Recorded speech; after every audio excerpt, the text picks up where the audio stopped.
Bom dia, sétimo ano, 7FA, M, 7FB. Como vocês foram no recesso, né?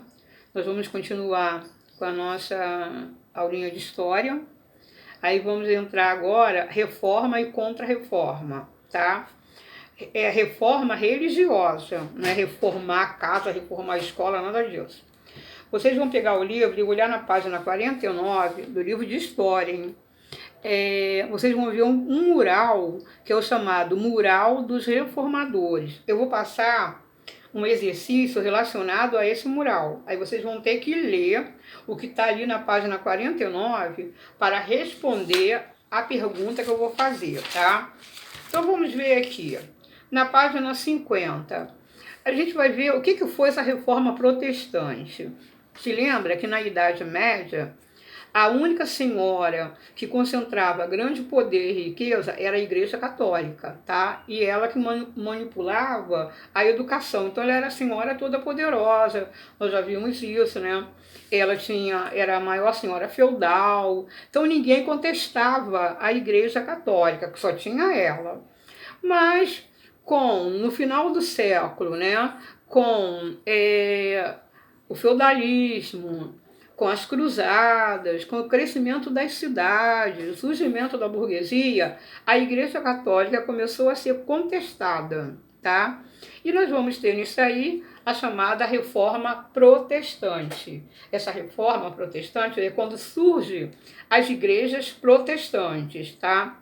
A gente vai começar a falar da Igreja Luterana, porque quem deu início a reforma religiosa foi Martinho Lutero, mas aí vai ficar para mais tarde.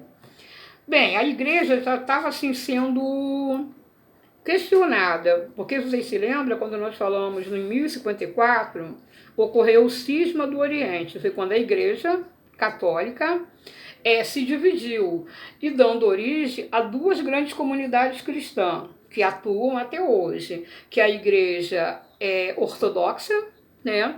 E a Igreja Católica Apostólica Romana. A Igreja Ortodoxa surgiu em Bizâncio, que hoje é Istambul, tá? Qual a diferença da Igreja Ortodoxa, cristã ortodoxa, para a Igreja Católica Romana? A Igreja Romana tem uma hierarquia, tá? A sede da Igreja é no Vaticano, lá em Roma. Então, a hierarquia da Igreja Católica, a gente tem a figura do Papa. Na Igreja Ortodoxa, a gente não tem a figura, não tem um chefe maior, tá? Então, eles não obedecem ao Papa. Eles conversam, os mesmos rituais praticamente, mas não existe a hierarquia como tem na Igreja Católica, tá? Outra coisa que vai gerar essa reforma, essa divisão, vai ser as heresias. O que era isso? Aquelas pessoas que não aceitavam os dogmas da igreja eram chamados de hereges, quer dizer, estavam indo de encontro à igreja católica. Aqui na página 50, vocês estão vendo aqui, né, a Basílica de São Pedro, que foi uma das causas para o rompimento da Igreja Católica, porque quando o Papa mandou um monge ir à Alemanha para cobrar imposto para a construção dessa igreja, tá? Mas quando eu falar da reforma de Lutero, eu falo disso.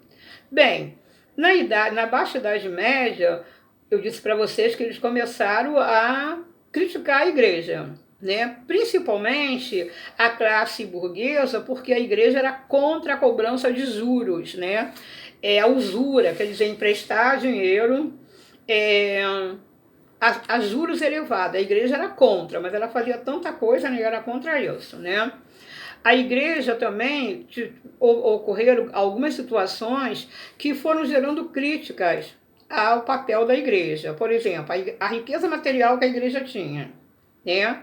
Acumulou riqueza até dizer chega. 1/3 das terras da Europa pertencia à Igreja Católica, né? Porque só tinha ela.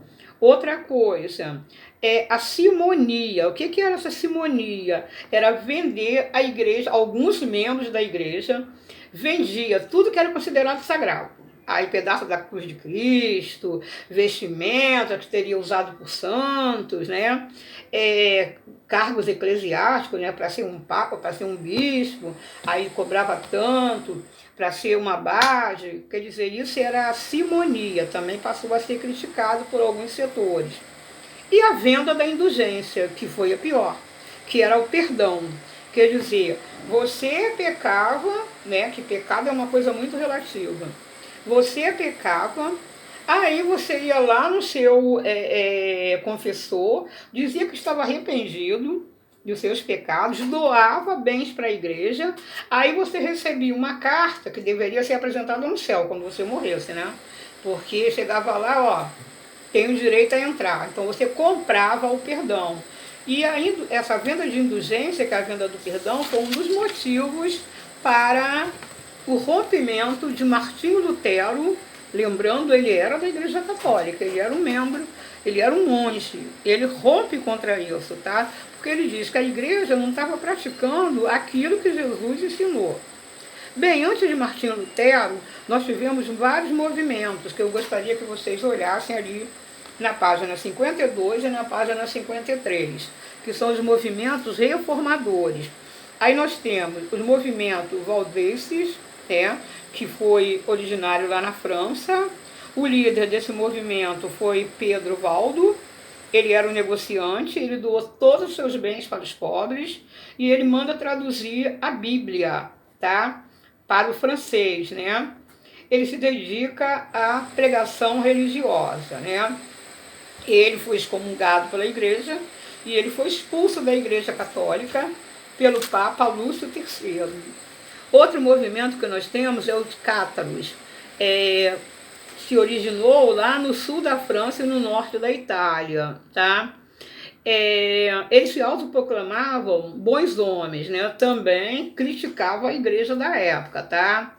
Para eles diziam, né, que como é que se diz? Os sacerdotes deviam viver, manter-se virgem e viver na pobreza, porque naquela época não tinha o celibato, tá? Ele foi acusado, esse movimento de cátaros foi reprimido, né? E eles enfrentaram o tribunal da Inquisição. Outro movimento que nós tivemos foi Lollardos. Ele surgiu na Inglaterra e ele seguiu, né, as ordens, né, do John Wycliffe. O Wycliffe, ele era professor da Universidade de Oxford, lá na Inglaterra. Ele pregava a diminuição do poder material da igreja, para que tanta riqueza para a igreja, tá? Mas como o Wycliffe, ele foi excomungado pela igreja, mas como ele era protegido do rei, ele não sofreu outras punições. E, finalmente, o movimento russista, que foi na região da hoje República Tcheca, né? Inspirado em Wycliffe, esse movimento foi liderado por o John Hus, tá? Ele pregava também a diminuição do poder do clero, a adoção de uma língua nacional nos cultos, porque a língua oficial da igreja era o latim. Então eles achavam que deveria ser ministrado na língua original de cada país, tá? O nosso amigo John Hus, ele não teve o mesmo privilégio do Wycliffe. Ele foi condenado e ele foi morto na fogueira como herege, ok?